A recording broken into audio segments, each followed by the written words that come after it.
तो हेलो बच्चों, कैसे हैं आप सब। आशा करते हैं बहुत अच्छे होंगे। तो बच्चों, हमने हंसते हंसते जीना जो नामक चैप्टर था उसका फर्स्ट पार्ट बनाया था। आज हम उसका सेकंड पार्ट बनाएंगे क्योंकि वीडियो काफ़ी लंबा होता, आप लोगों को भी देखने में परेशानी होती, इसलिए हमने उसको छोटे छोटे 2 पार्ट में बनाया है।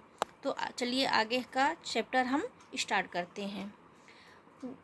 और वह किस्सा तो आपने सुना ही होगा। लॉर्ड ने जब भाषण दे रहे थे तो विरोधी बोला, महाशय भूल गए क्या, आपके पूर्वज गधा गाड़ी चलाया करते थे। बिल्कुल नहीं भूला महाशय, लॉर्ड जॉर्ज हंसते हुए बोले, क्योंकि गाड़ी तो अभी भी मेरे घर पर खड़ी है, पर गधा गायब था जो आज हमें मिल गया।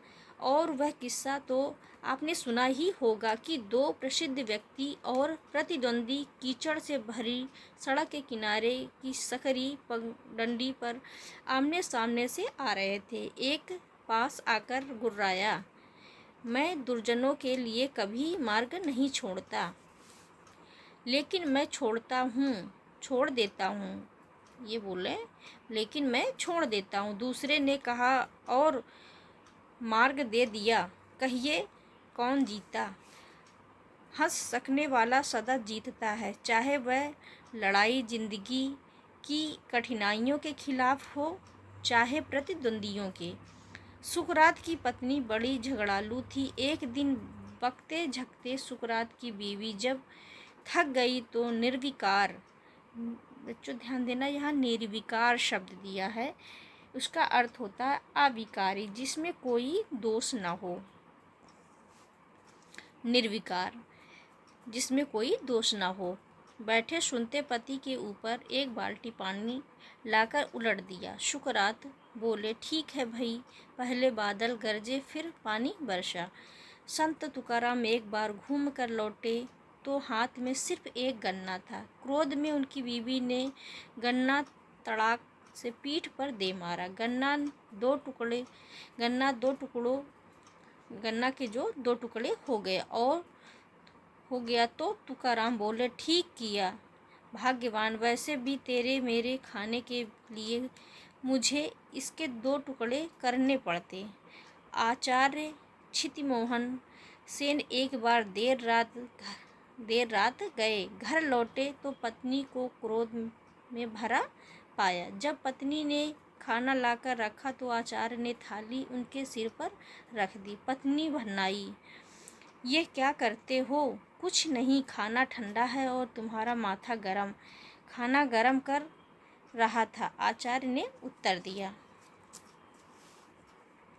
एक सज्जन किसी मसले पर पंडित नेहरू से उलझ रहे थे, अपनी बात मनवाने के लिए। अंत में खींचकर बोले, पंडित जी, आप भूल रहे हैं कि हर मसले के 2 पहलू होते हैं, तो आप शायद इसलिए गलत पहलू पर अड़े हुए हैं। नेहरू जी ने कहा और बात हंसी में समाप्त हो गई। मालवीय जी को एक नवाब से दान में जूता मिला। वे उसे काशी में नीलाम करने के उद्यत हो गए।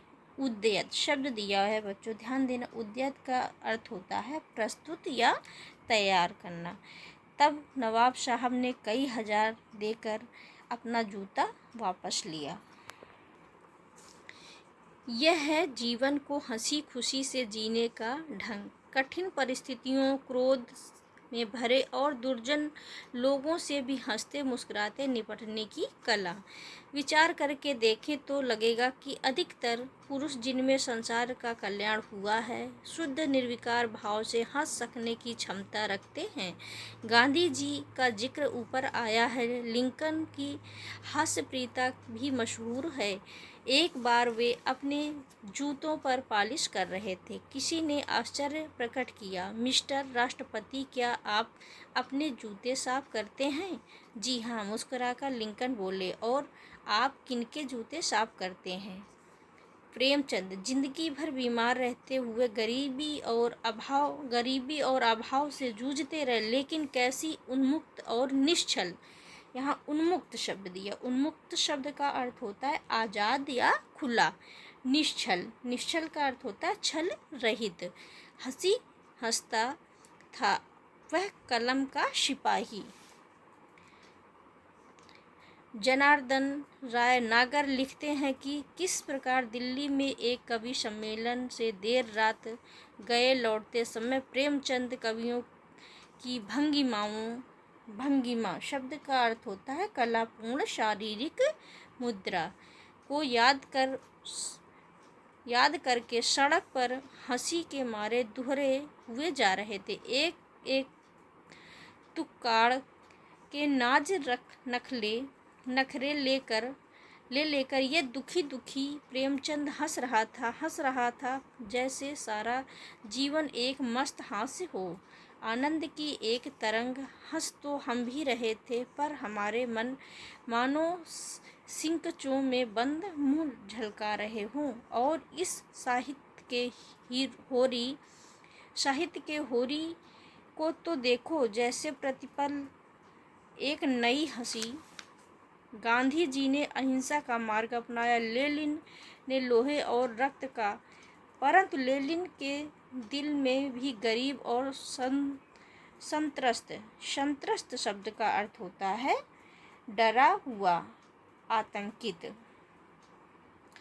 लोगों के लिए उत्कट सहानुभूति। इसका अर्थ होता है उत्कट सहानुभूति का मतलब होता है संवेदना या हमदर्दी। उत्कट का अर्थ होता है तीव्र या उग्र, प्रबल। और उन्होंने करोड़ों लोगों को सामंतवाद से मुक्ति दिलाई। और इन्हीं लेनिन के बारे में गोर्की लिखता है कि मैंने लेनिन जैसी संक्रामक का अर्थ होता है छूत फैलाने वाला हंसी किसी और को नहीं देखी। अजीब बात थी कि इतना कठोर यथार्थवादी और शोषण से इतनी उत्कट घृणा करने वाला व्यक्ति बच्चों की तरह इतना हंसता था कि गला रुदने लगता था, आंखों में आंसू आ जाते थे। और इसके बाद गोर्की लिखते हैं, और बहुत ठीक लिखते हैं, कि इस प्रकार हंस सकने के लिए बहुत स्वस्थ और शक्तिशाली मानस की ज़रूरत होती है। इसके विपरीत हिटलर था, जो अंदर ही अंदर सुलगता रहा और जिसने संसार में भी आग लगा दी। नेपोलियन भी घुटने स्वभाव का और अंतर्मुखी प्रवृत्ति।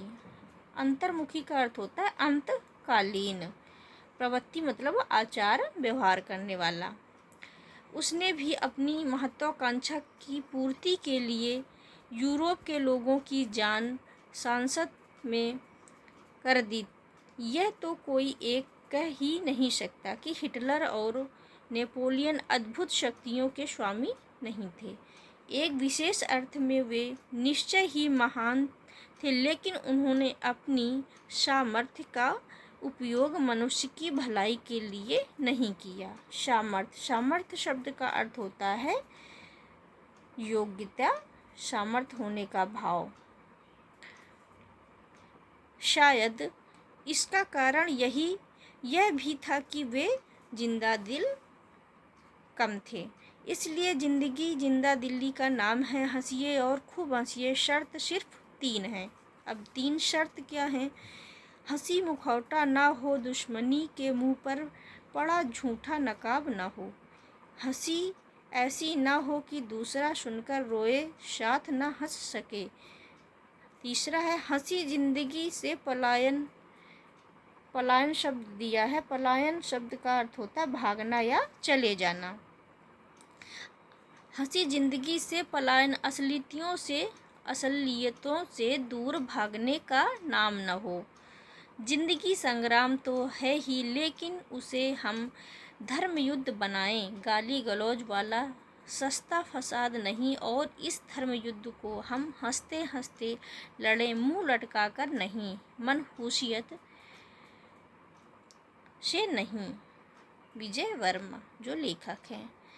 तो बच्चों, ये चैप्टर ख़त्म होता है। वीडियो आपको अच्छा लगे तो लाइक करना और हमारे चैनल को सब्सक्राइब करें। Thank you.